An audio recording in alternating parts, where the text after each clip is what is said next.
Este tutorial está relacionado con los recursos del aprendizaje. Estos recursos los cuales le van a ayudar al docente en su proceso de enseñanza-aprendizaje en su más amplia gama de actividades para ser parte de las didácticas específicas de un área. Pero para ello debemos conocer conceptos específicos. Por ejemplo, ¿qué es el entorno? El entorno hace parte de todas esas posibilidades que están surgiendo en las tecnologías actuales, herramientas de servicio actuales, pero el entorno es todo aquello que nos rodea, aunque no se haga parte de él. Tengamos en cuenta que como ejemplos vamos a tener las múltiples interrelaciones que van a presentarse en el entorno, dando un significado al entorno, gravitando sobre el sujeto y componentes del contexto. Además, ese entorno va a permearse dentro de todo lo que nosotros podamos observar de nuestro entorno personal. Entre ellos tenemos un entorno familiar, un entorno social, un entorno escolar, virtual, empresarial, natural, psicológico, material y sociocultural. Todo esto para que podamos acceder constantemente a la información y a un conocimiento personalizado de cada una de las actividades que vamos a realizar como seres humanos y posibles educandos. Posteriormente entonces vamos a mirar qué es el aprendizaje, porque a través de lo que nosotros encontramos en el entorno es fácilmente entonces decir que podemos adquirir un conocimiento. Y ese conocimiento se nos da a través del aprendizaje, que se puede definir como un cambio relativamente permanente de comportamiento que se refleja a través de la adquisición de conocimientos, habilidades, experiencias que se pueden incluir dentro del estudio, dentro de la instrucción, observación o la práctica. Además, los cambios de comportamiento que deben ser razonables en el objetivo y deben ser medidos. ¿Por qué? Porque todo aquello que se aprende, ya sea llámese bueno o malo, nosotros podemos aprenderlo en cualquier parte. Es como así nosotros podemos bailar, cantar, hasta aprender a robar en la casa y en la escuela, porque el aprendizaje es relativamente verdadero en la educación. Dice, por ejemplo, Novak, que se conduce a un cambio de significado a través de la experiencia. Además, el aprendizaje también es considerado en su sentido más amplio como un proceso de adaptación. Pero este proceso de adaptación nos va a permitir entonces observar qué recursos vamos entonces a utilizar para que se dé un proceso real de enseñanza-aprendizaje. Estos recursos deben facilitar los contenidos y estos contenidos se deben facilitar a través de la motivación, despertar y mantener el interés del estudiante, proporcionar información, guiar los aprendizajes, evaluar los conocimientos, proporcionar simulaciones que ofrecen entornos para la observación y exploración de experimentación, proporcionar entornos para la expresión y la creación.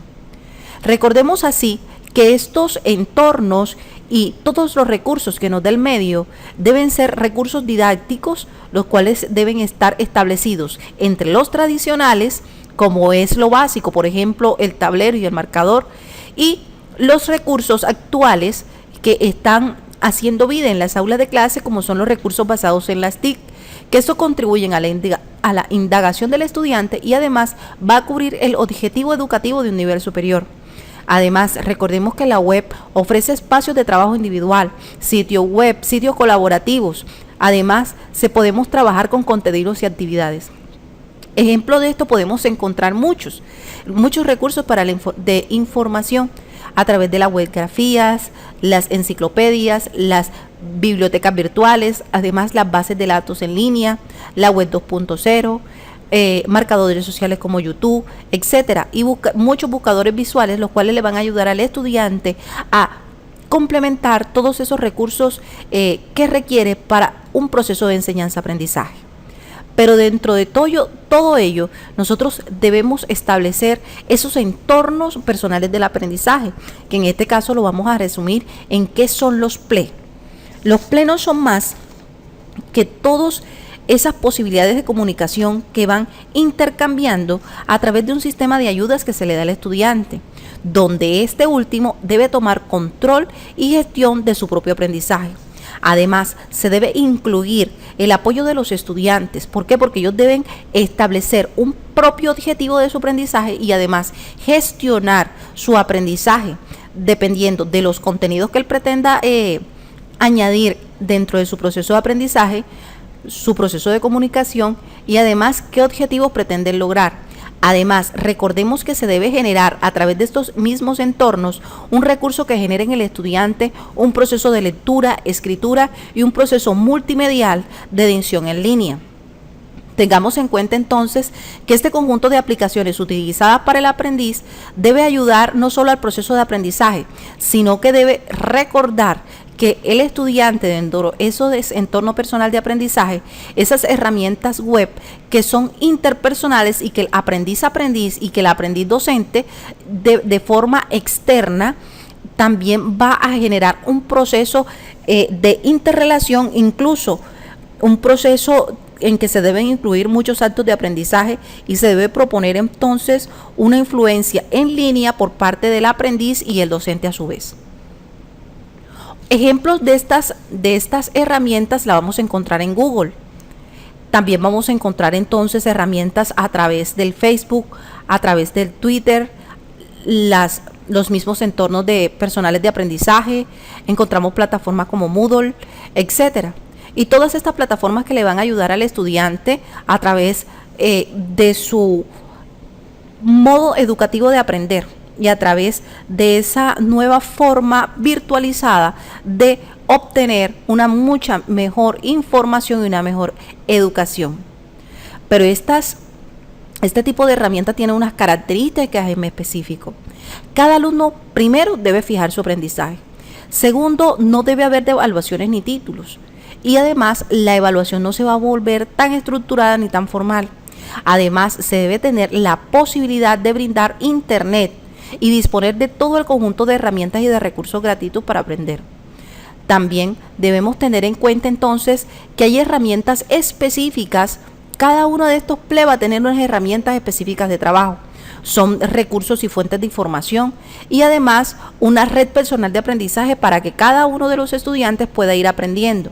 Es por tal razón que este docente que va a interactuar con su estudiante debe tener muchos recursos como por ejemplo los blogs, las wikis, una videoforos, etcétera, de tal modo que le facilite al estudiante un currículo amplio para que su aprendizaje siga dándose y siga creciendo. Pero para que de ese proceso se tiene que dar un proceso de virtualidad, teniendo en cuenta que esta debe ser entendida como ese estado presente de nosotros, pero que no es un estado real, que es un nuevo medio de relación y espacio y comunicación atemporal, síncrona o asincrónica, que nos ofrece la posibilidad de crear nuevos entornos de relación. Todo esto asociado a un nuevo impacto de aprendizaje, a un mundo educativo nuevo, que se debe aprovechar en beneficio de la educación como un espacio de informática y de telecomunicaciones. Tengamos en cuenta entonces que la virtualidad debe pensar en diseñar, en elaborar y proponer nuevas prácticas y acciones formativas desde la tecnología y de la multimedia, para crear entonces un mejor provecho de interacción y un mejor provecho de los entornos virtuales, resultando una mejor construcción del conocimiento. Tengamos en cuenta que esta construcción de conocimiento va a estar totalmente asociada con el nuevo ambiente de aprendizaje que el estudiante debe ir valorando y que debe ir siendo interactivo entre emisor-receptor, y esto como un inicio natural de un proceso de interactividad casi que permanente. ¿Por qué? Porque se van a generar procesos de comunicación. Además, recordemos que ese proceso de comunicación va a ser tan cotidiano con el usuario, que es el receptor, debe tener un emisor, y ese emisor debe de tener muchos y varios estímulos para contestar una acción. En este caso, estas reacciones se van a emitir a través de la red, todos esos estímulos que se ven a través de las páginas web. Además, se debe requerir entre el cómo y el quién. Requiere que esta interactividad tenga una exposición casi que continua en línea. Además que eso se puede dar en un ámbito, llámese privado o llámese público. La cuestión es que toda la interactividad que se esté solicitando sea un estímulo específico en tiempo real para que se pueda dar un real proceso de enseñanza-aprendizaje. Además, recordemos que la red de Internet es comparable como un organismo social, con muchos nodos cuando hay una existencia a gran escala. Entonces es el usuario el que debe comprender que esta relación interactiva que se establece debe hacerlo crecer como ser humano. Pero para ello debemos ser claros en la didáctica específica que debemos tener. Es por eso que el docente debe tener una claridad en la didáctica específica que va a usar. Y esa didáctica está relacionada entonces con ese conjunto de métodos y estrategias técnicas que van a intervenir en el proceso de enseñanza-aprendizaje. Dentro de ese saber didáctico, el docente debe ser capaz de enseñar y aprovechar lo que enseña, no solo para que el estudiante aprenda, sino para que él también aprenda con él.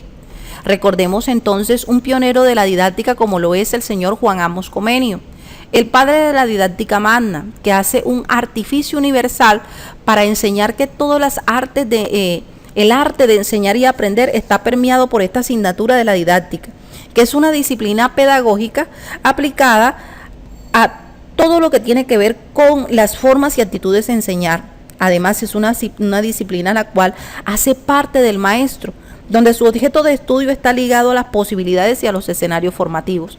Es por eso que la clasificación de la didáctica general está sostenida en las normas que él dirige, en el proceso de enseñanza-aprendizaje. Además, recordemos que la didáctica debe ser diferencial. ¿Por qué? Porque nosotros la didáctica que aplicamos debe estar muy ligada a la edad que tienen los estudiantes y a las características mismas del sujeto, teniendo en cuenta entonces que esta didáctica diferencial va a estar muy unida a lo que es la didáctica específica. Dependiendo del campo en que yo esté trabajando, así va a ser de forma específica la forma de contribuir el conocimiento para seguir un trabajo y un proceso didáctico. Pero toda esta didáctica está muy ligada a una teoría, y la didáctica es teórico-práctica. Es de allí que desde la teoría se puede describir y explicar un proceso didáctico para analizar las causas y los hechos de las cosas. Pero su finalidad debe, como las dos están unidas y van una de la otra acompañadas, la parte teórico-práctica, entonces es por eso que el razón tiene la obligación, el docente, de elaborar propuestas para la acción, proporcionar nuevos métodos para las finalidades educativas. Además, centrarse en que esa didáctica, en que esa disciplina que él va a aplicar va a estar ligada a la naturaleza y a la pedagogía que él está aplicando de forma actualizada con sus estudiantes. Muchas gracias. Fue un tutorial el cual estuvo diseñado para comprender conceptos básicos desde los recursos del aprendizaje utilizados en una aplicación tecnológica.